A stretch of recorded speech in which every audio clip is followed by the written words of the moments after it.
Hello and welcome back to my series on Elite Dangerous. We're currently sitting with the new version of the beta at the moment. Beta 2.0 was released on Tuesday, which was only, 4 days ago, 5 days ago. Unfortunately for a lot of people, myself included, we weren't able to play because Beta 2.0 had problems and it basically caused my game to crash.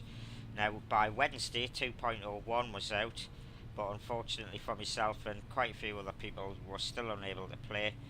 Um, Wednesday saw the release of 2.02, which was no better for myself and a lot of players. Thursday saw the release of 2.03, which finally enabled myself to play, and from what I can gather, the large majority of other people that were having problems.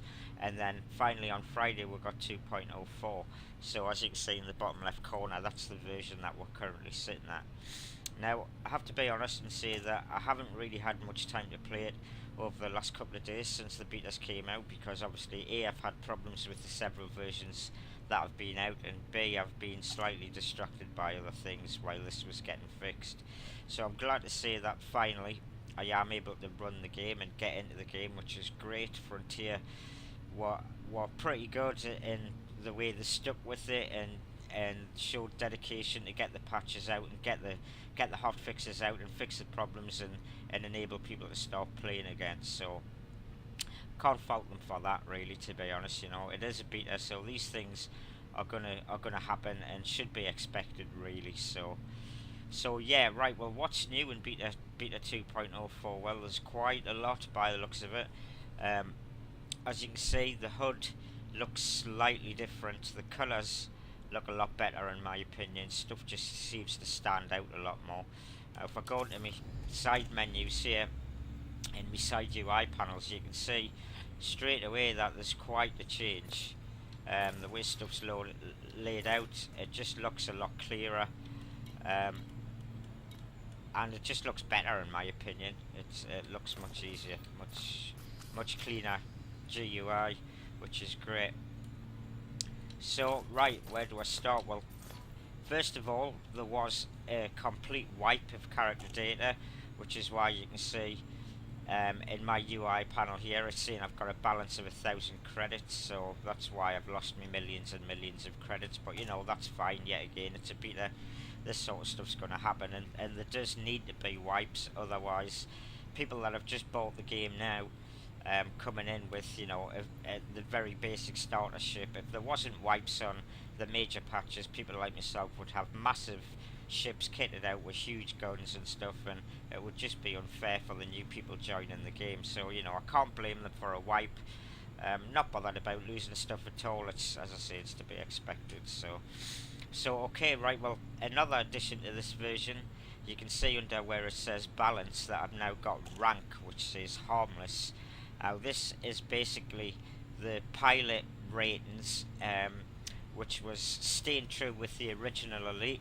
You started off having a rating of harmless, and the more ships you killed and the more things you did, fights, etc., like that, your rating would go up. Now it went basically from harmless to mostly harmless to I'm trying to remember the ranks, to all the way up to basically deadly, and then elite. That was the ultimate goal, to get the ranking of elite. So it's nice to see that they have actually got the ranking system in now. So look forward to seeing how that works.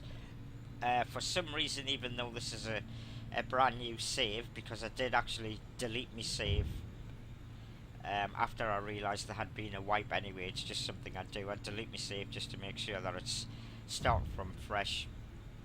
But for whatever reason, you can see there it says I've got 75 kills, so it somehow remembered that. I don't quite know how, but it has, but never mind. So what else is new in here? Well, I think we've got a lot more things that we can basically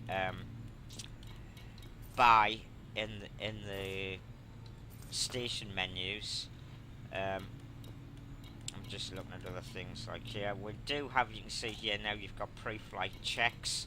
This is a new addition, so every time you request takeoff from a space station, it makes you go through pre-flight checks.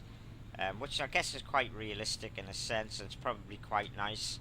Whether or not you would want that turned on is totally up to yourself. As you can see, you can turn it on or off. Um, it is quite good in a sense, but whether the novelty of having that on will wear off when you have to sit there for the 5,000th time going through pre-flight checks, I don't know. But yeah, I'll leave them turned on for the moment so people can see what that is. So what else is here? Well, if we go into the Starport services, yet again, as you can see, there's been quite a lot of changes to this menu. Some of the stuff I'm pretty much seeing myself for the first time because of the problems that I had with Beta 2.0. So, I mean, what this looks like, obviously, it's just some kind of news section. So, that's a traffic report which is showing us the ships that have been through the system. That's quite nice, I like that.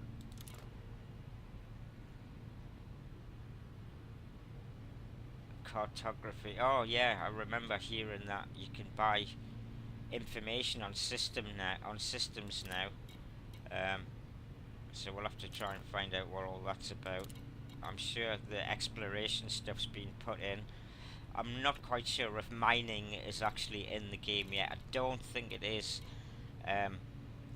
But hopefully that'll be coming soon, because we were told on Friday that Beta 3.0 is coming. I think it's the 28th of October, which is now literally less than a month away. We're talking all of 3 weeks until Beta 3, so that's quite good that that's going to be out soon as well.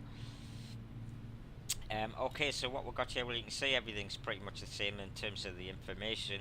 It just laid out a bit better. So, station services, that's where I am. Munitions, yeah. Repair menu. Yeah, wear and tear is actually in the game now, so from what I know, ships can be damaged. They can show displays of damage, basically, and obviously your equipment can basically have wear and tear. So I guess the longer you have a certain piece of equipment and the more you use it, I would imagine it's probably going to degrade over time, which means you would have to keep stuff repaired and in tip-top condition for it to basically work efficiently. Whether or not that's true, I don't know. That's just an assumption. That would be my assumption on what wear and tear would be, but I guess we'll find out. The bulletin board seems to have quite a little, well, yeah, quite a bit more of work. It just seems to be more choice, and hopefully this is going to be the start of being able to get some good missions via the bulletin board.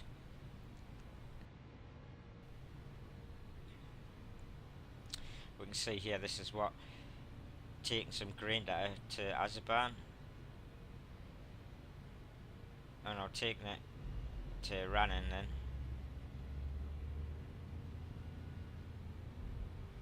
So I'll get 1,000 credits if I take that to Rannon.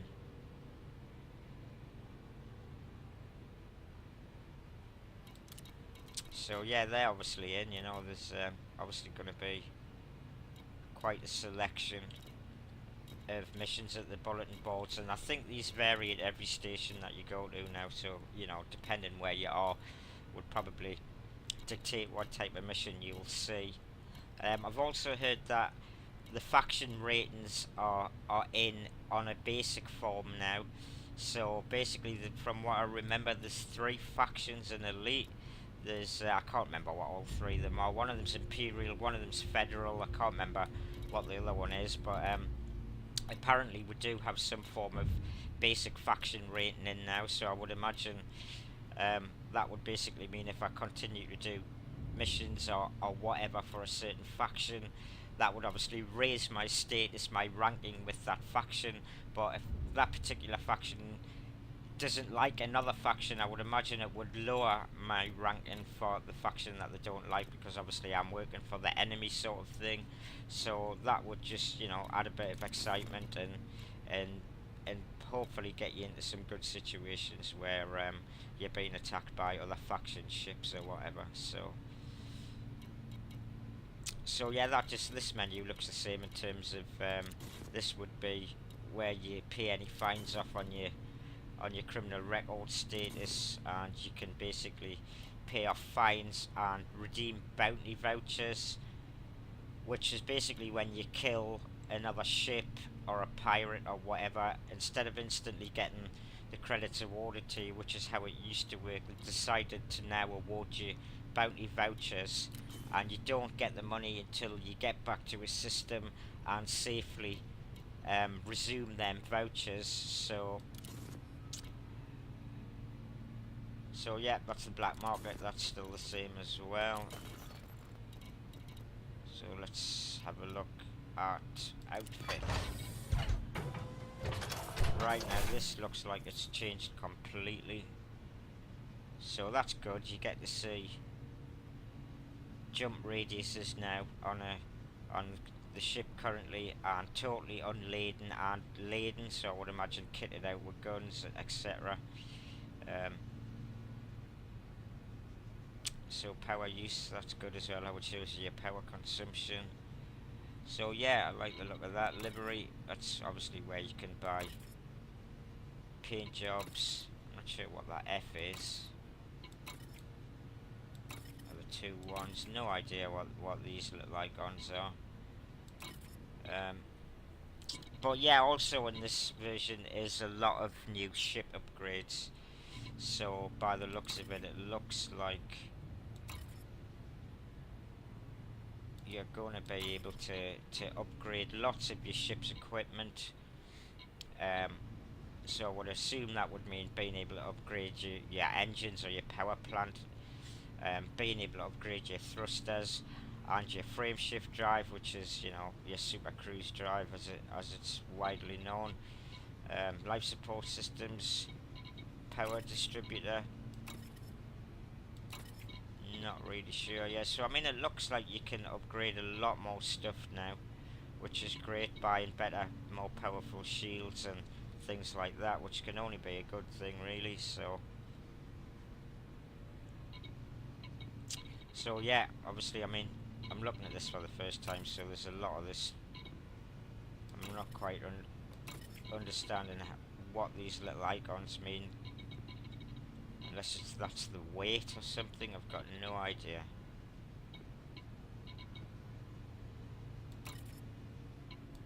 Is that an I?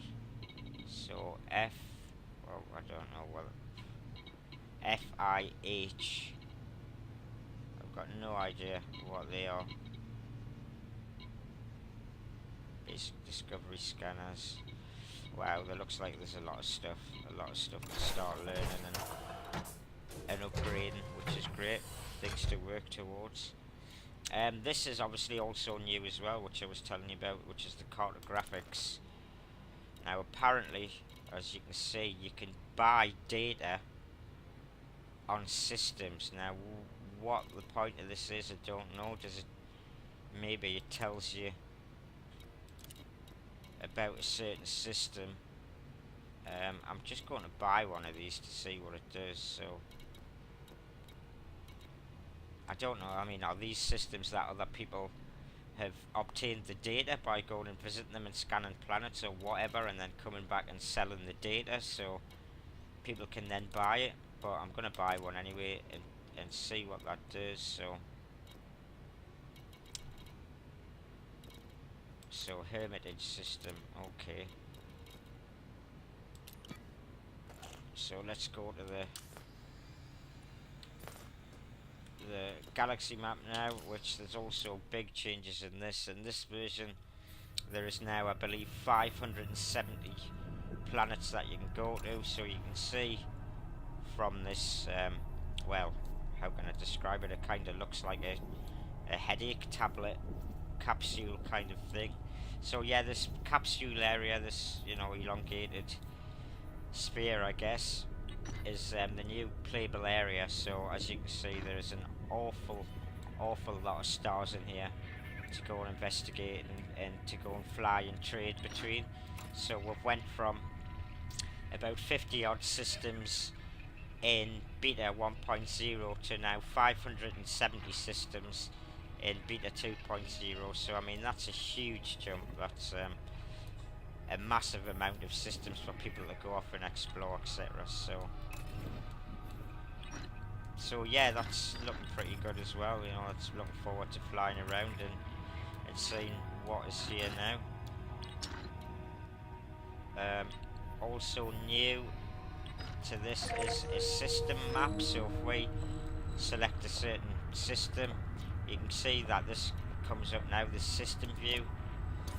So clicking that will now actually give us a system map, so we can instantly see what is in this system. We can see just by clicking on things the name of the star that's currently unknown. That's an asteroid field, so we'll click on that. And these little icons, I believe, are the station icons, so that indicates that there's a space station there, which is Lenenga Hub. And these are also new additions, which is like a small landing outpost, which is basically a very, very small space station. To my knowledge, you don't go inside these things. It's just like little landing pads, small outposts that you can land at, but these are exposed and you're not sitting inside the station when you land on these pads, so I believe you can actually be attacked while being on these outpost pads, which is probably also good. You know, adds a little bit of danger and excitement when you're visiting these places. So yeah, that's good as well. It's nice to see that we've finally got the system map, so we can start to see what's in a particular system, so that's great. So yeah, I'm sure there's a lot more other things, new things to show at the moment. As I say, this is basically me just seeing the new beta for the first time really. I haven't really looked at it for more than 30 seconds the other day just to make sure that the latest version of the patch didn't break things. So since I'm now able to play it, I would expect you to see a lot more Elite Dangerous videos coming soon, so stay tuned for them. I'll obviously be putting some out and showing the rest of the new content and showing how stuff works. So thanks for watching. Please comment, like, subscribe, and I hope to see you again soon.